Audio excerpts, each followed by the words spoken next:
বাঁশ বাগানের মাথার উপর চাঁদ উঠেছে ওই।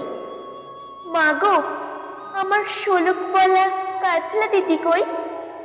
পুকুর ধারে লেবুর তলে থোকায় থোকায় জোনাই জলে। ফুলের গন্ধে ঘুম আসে না, একলা জেগে রই। মাগো, আমার কোলের কাছে কাজলা দিদি কই?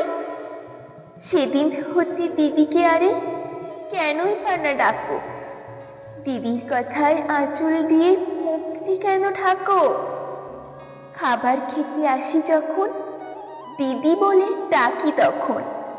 ও ঘর থেকে কেন মার দিদি আসে না তো? আমি ডাকি, তুমি কেন মা চুপটি করে থাকো? বলো মা, দিদি কোথায় গেছে?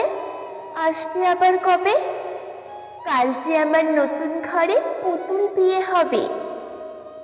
দিদির মতন ফাঁকি দিয়ে আমিও যদি লুকাই গিয়ে, তুমি তখন একলা ঘরে কেমন করে রবে?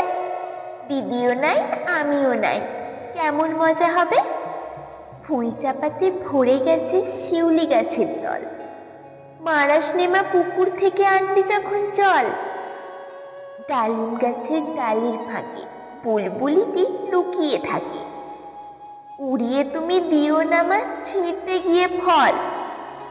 দিদি এসে শুনিবে যখন, বলবি কি মা বল? বাঁশ বাগানের মাথার উপর চাঁদ উঠেছে ওই। এমন সময়, মাগো, আমার কাজলা দিদি কই? লেবুর তলে পুকুর পাড়ে ছেঁচিটাকে ছোপে ছাড়ে। ফুলের গন্ধে ঘুম আসে না, তাই তো জেগে রই।